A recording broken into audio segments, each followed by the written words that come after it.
Dicen que el rugido de una batalla se olvida con los siglos, pero el eco de un alma que eligió arder en lugar de arrodillarse, ese nunca muere. Hubo una vez una muchacha en la tierra del sol naciente, donde los árboles se inclinan ante el viento y los samuráis caminaban con la espalda recta, como si cargaran el peso del cielo. Su nombre era Nakano Takeko, pero antes de ser guerrera, fue hija. Antes de ser leyenda, fue una niña con manos pequeñas, sujetando por primera vez el mango de una naginata más grande que su cuerpo. Y en esa primera caricia al acero, no sintió miedo, sintió llamado. Japón estaba cambiando. El antiguo orden se quebraba. Los clanes caían como hojas secas en otoño. Las banderas del imperio Meiji ondeaban, implacables, anunciando un nuevo tiempo. Pero no para todos era bienvenida esa nueva era. En las tierras del norte, en un feudo llamado Aizu, aún ardía una llama que se negaba a apagarse. En el corazón de esa llama caminaba ella.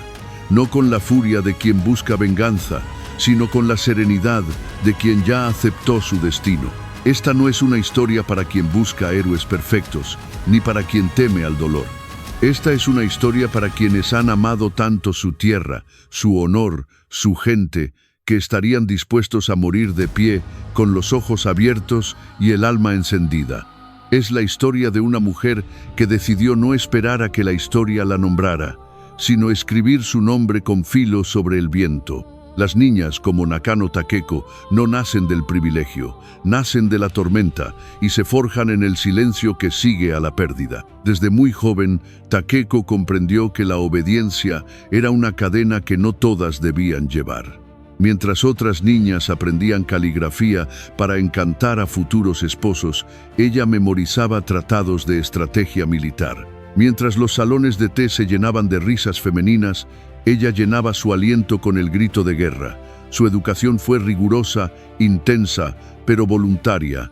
Nadie la obligó, nadie tuvo que hacerlo, porque su alma ya sabía que su camino no sería el del hogar, sino el del campo de batalla. Bajo la tutela del maestro Akaoka Daisuke, experto en artes marciales y en el espíritu del Bushido, Takeko aprendió más que técnicas. Aprendió a leer el lenguaje de las decisiones que definen el alma de un guerrero. No se trataba solo de matar. Se trataba de entender cuándo vivir era una traición más grande que morir. Y así fue como, en los años de su juventud, su cuerpo se hizo fuerte, su mente se afiló y su corazón se volvió una llama quieta, una que no titila con el viento, sino que arde bajo la carne, constante, determinada, lista. A lo lejos, el mundo temblaba. El shogunato Tokugawa se derrumbaba. Los antiguos señores perdían sus títulos. El emperador reclamaba una nación moderna, unificada, domesticada, y como siempre en la historia, cuando los hombres se disputan el poder, los inocentes pagan el precio. Takeko miraba, escuchaba, sentía, y no se engañaba. Cuando llegara la guerra, no preguntaría si eras mujer, hombre, campesino o noble. Solo golpearía, y ella, a diferencia de muchos, ya estaba lista para contestar el golpe. Algunas personas esperan el llamado, otras lo presienten, pero unas pocas nacen ya con la respuesta grabada en el pecho. Nakano Takeko no tuvo que preguntarse nunca quién era. Ella ya lo sabía. Toda era que muere deja cadáveres. Pero también llama a quienes saben vestir la muerte como un manto de honor. Aizu, el feudo leal. El último bastión que aún se aferraba a la vieja forma de vivir, de luchar, de creer. Allí, las enseñanzas del Bushido no eran leyendas, eran costumbre. La lealtad no era una virtud, era el aire mismo. Allí estaba ella. Allí vivía Takeko.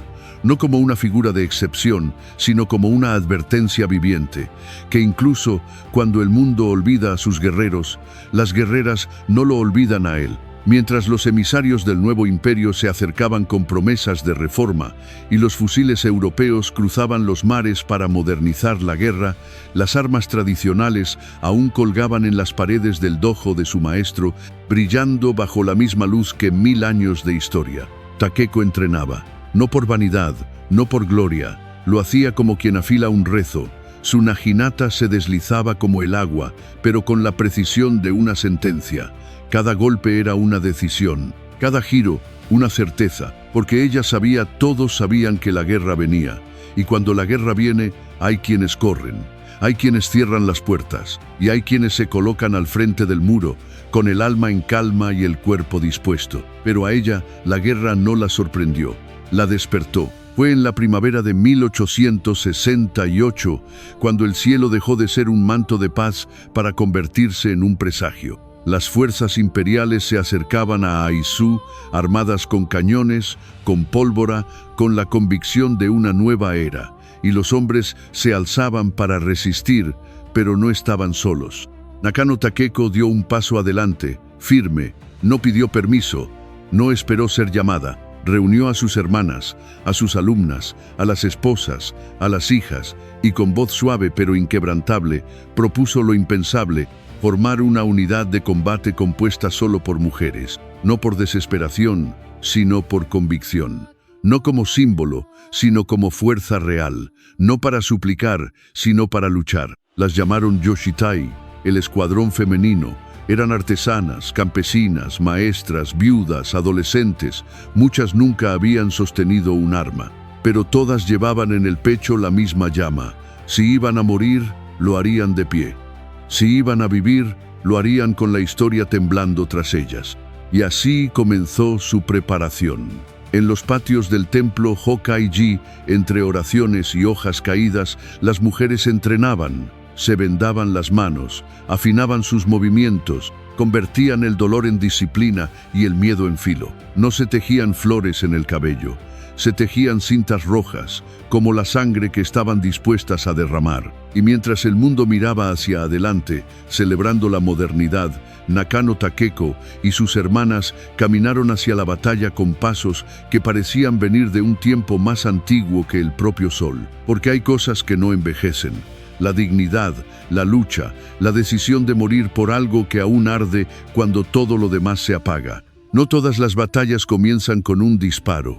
Algunas comienzan con un suspiro, con la última exhalación de una madre que deja atrás a su hija, con la mirada de una hermana que no dirá adiós, con el paso lento, firme, silencioso, de quien ya ha muerto en vida, pero aún no ha caído en cuerpo. Cuando el humo comenzó a elevarse sobre los bosques de Aizhou y el retumbar de los cañones convirtió la tierra en un tambor de guerra, las Yoshitai no dudaron. Nakano Takeko lideraba al frente, vestida no con armadura de hierro, sino con kimono de batalla, tejido por las manos mismas de sus hermanas de armas. Sobre el pecho, cosido con hilo rojo, un solo kanji, honor, y en su mano, la naginata que la había acompañado desde niña. No era solo un arma, era su promesa, su testamento, su voz. Marcharon entre aldeas que ardían, campos perforados por el plomo y árboles partidos por el estruendo del cambio. Marcharon sabiendo que la historia no había reservado un lugar para ellas, así que ellas venían a tallar el suyo a filo de lanza. Los soldados del dominio Aizhou, al verlas, dudaron. Algunos desviaron la mirada. Otros apretaron los dientes con vergüenza. ¿Qué clase de mundo es este?, se preguntaban, donde las mujeres deben morir junto a nosotros. Pero Takeko no marchaba para demostrar nada, ni para romper cadenas. Ella marchaba porque la guerra no distingue género y el honor no conoce distinción. Sus pasos no eran ligeros, no eran alegres, eran pasos de quienes ya han enterrado la esperanza y solo caminan con la convicción de proteger aquello que aún puede salvarse. Cruzaron los ríos como sombras, se movieron entre ruinas como viento de montaña, y cuando llegaron al frente no pidieron permiso.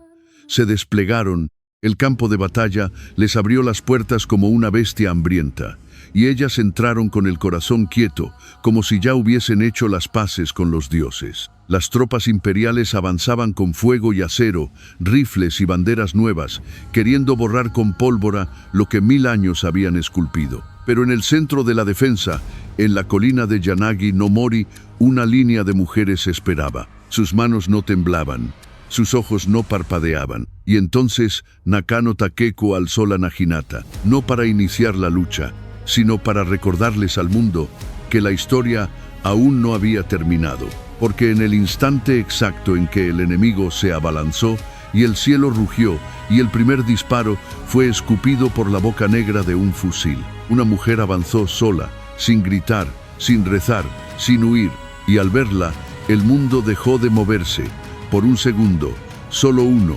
el suficiente para que el alma entera de Japón supiera que estaba a punto de presenciar algo que nunca olvidaría.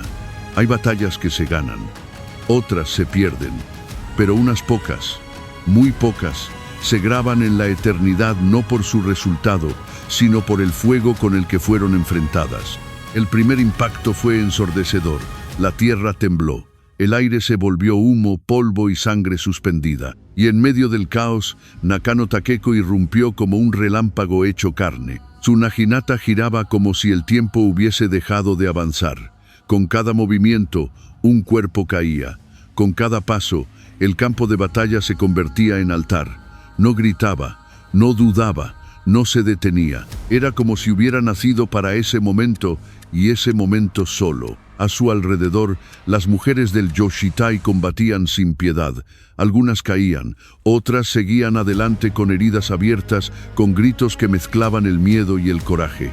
Eran pocas, pero peleaban como 1000. Porque todas sabían que no estaban allí para sobrevivir, estaban allí para permanecer. Y Takeko, ella no parecía estar ya del todo viva, ni del todo humana. Su mirada atravesaba los cuerpos enemigos como quien ya ha visto su muerte y ha hecho las paces con ella. Un disparo rozó su hombro, otro perforó su pierna, pero ella no cayó, no podía caer, no todavía.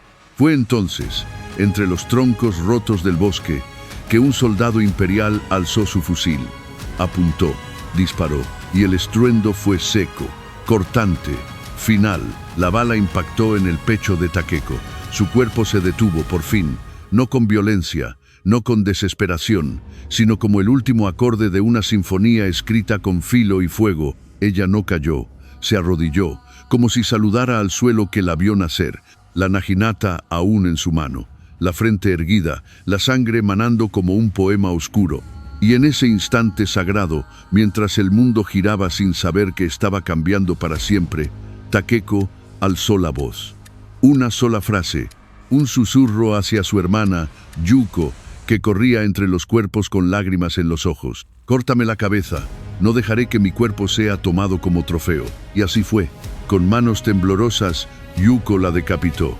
No por cobardía, no por miedo, sino por amor, por respeto, por obediencia final. Enterraron su cabeza bajo un árbol de pino, al pie de un templo, allí donde aún hoy florecen las hojas cuando llega el otoño. El cuerpo de Takeko nunca fue capturado, nunca deshonrado, porque las verdaderas guerreras eligen su final, incluso cuando no pueden evitar la muerte. El cuerpo muere solo una vez, pero el nombre de quien amó más allá del miedo, ese jamás vuelve al silencio. Cuando la sangre de Nakano Takeko tocó la tierra de Aizu, algo cambió. El viento pareció enmudecer, los pájaros huyeron, y por un instante breve pero absoluto, la guerra misma se sintió avergonzada. Las mujeres del Yoshitai, al verla caer, no gritaron, no se desmoronaron, no huyeron, siguieron luchando.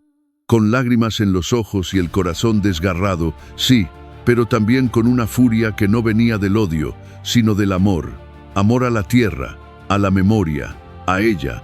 Aquel día no ganaron la batalla, no vencieron al ejército imperial.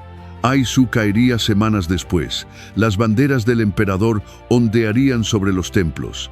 La era Meiji abriría su paso a la modernidad. Pero en los susurros del pueblo, en las plegarias de las madres, en la mirada de las niñas que aprendían a sostener un abanico con una mano y un cuchillo con la otra, algo quedó sembrado. Takeko ya no estaba, pero ahora vivía en todas partes. Vivía en los árboles que aún inclinan sus ramas como arcos sagrados sobre el templo Hokkai-ji. Vivía en las páginas de los diarios, escritos a escondidas por las jóvenes que se negaban a olvidar. Vivía en el eco de los pasos de cada mujer que, al cruzar la puerta, llevaba dentro de sí la certeza de que jamás sería menos de lo que era. Y su tumba, marcada solo por una piedra sencilla, no se convirtió en un lugar de muerte, sino de nacimiento. Nacimiento de coraje, de legado, de presencia inquebrantable. Con el paso de los años, generaciones fueron nombrando a Nakano Takeko no como mártir, ni como víctima, ni como nota al pie de una guerra. La nombraron samurái, y esa palabra, en labios de quienes conocen su historia, ya no pertenece solo a los hombres, porque ella reclamó el título con su vida, con su sangre, con su silencio. Y cuando una mujer reclama el derecho a ser leyenda con dignidad y sin permiso, el mundo nunca vuelve a ser el mismo. Algunas muertes encienden más antorchas de las que apagan. Y cuando una vida arde con tanta verdad, su fuego puede atravesar siglos. Nakano Takeko no dejó herederos, no dejó diarios, no escribió un último mensaje, pero dejó algo más poderoso que todo eso, una decisión que aún resuena en quienes escuchan su historia con el corazón abierto. Ella no eligió morir porque odiara a sus enemigos, ni porque anhelara la guerra. Eligió luchar porque no podía aceptar una vida en la que el silencio fuera la única respuesta. Y en un mundo que empuja a tantas almas a callar, a ceder, a encogerse, su existencia es una llamarada de insurrección silenciosa. No buscó venganza, no exigió justicia para sí misma. Lo que exigió fue algo más grande, el derecho a ser parte del relato, el derecho a morir de pie con la misma dignidad que los hombres a su lado, el derecho a que su valor no fuera negado por el cuerpo que habitaba. Y así se convirtió en lo que el mundo nunca supo que necesitaba. Una niña que se negó a ser flor, una mujer que eligió ser filo, un alma que prefirió romperse antes que doblarse. Hoy, más de siglo y medio después, la tumba de Nakano Takeko sigue recibiendo flores cada otoño. No por nostalgia, sino porque quienes se acercan a su nombre descubren algo más que una historia antigua, descubren un espejo que les pregunta, ¿estás viviendo como si fueras eterno? ¿Estás esperando a que el mundo te dé permiso para ser quien eres? ¿O vas a tomar el filo de tu verdad y tallar tu nombre en esta tierra, aunque te cueste todo? Porque si ella pudo, entonces tú también puedes. No necesitas una naginata, solo una razón por la cual no rendirte, solo una verdad que arda más que el miedo. Y si alguna vez sientes que no eres suficiente, que el mundo es demasiado grande, que tus pasos son demasiado pequeños, recuerda esto: una sola mujer, sin rango, sin ejército, sin armadura, eligió morir por lo que amaba. Y eso fue suficiente para que su nombre se volviera eterno. Hay nombres que viajan como estrellas fugaces. Otros se arrastran entre las grietas del tiempo, pero unos pocos, tan solo unos pocos, siguen latiendo como tambores bajo la piel de quienes se atreven a recordar. Nakano Takeko no buscó fama, no pensó en estatuas, no imaginó homenajes, solo quiso hacer lo correcto, en el momento correcto, con el alma recta. Y por eso hoy su historia sobrevive. Porque en un mundo donde tantos se inclinan por conveniencia, donde el valor es moneda escasa y la dignidad se vende barata, hay algo imparable en una vida que eligió la verdad sin condiciones. No fue la más fuerte, no fue la más famosa, pero fue quizás la más libre, porque no esperó que el mundo cambiara para actuar. Ella actuó, y el mundo se vio obligado a recordarla. Y si estás escuchando esto, es porque esa llama te alcanzó también. Porque en algún rincón de ti sabes que hay algo que aún arde, una causa, una voz, una frontera interna que debes cruzar. No necesitas una guerra para ser valiente, solo necesitas una decisión. Así como Nakano Takeko decidió no vivir como si fuera invisible, tú también puedes tomar ese primer paso hacia lo inolvidable. Y si esta historia te tocó, si sentiste en tu pecho esa punzada que no viene de la tristeza, sino del despertar, entonces no te vayas, porque esta es solo una de muchas historias reales que esperan ser contadas, de mujeres, de hombres, de almas que dejaron huella cuando el mundo los quería en silencio. Suscríbete, permanece, acompáñanos en esta travesía por las vidas que no caben en los libros de historia, pero que aún arden como antorchas invisibles bajo la piel del mundo. Nos vemos en la próxima historia. Y quién sabe, quizás algún día, la historia que contemos sea la tuya.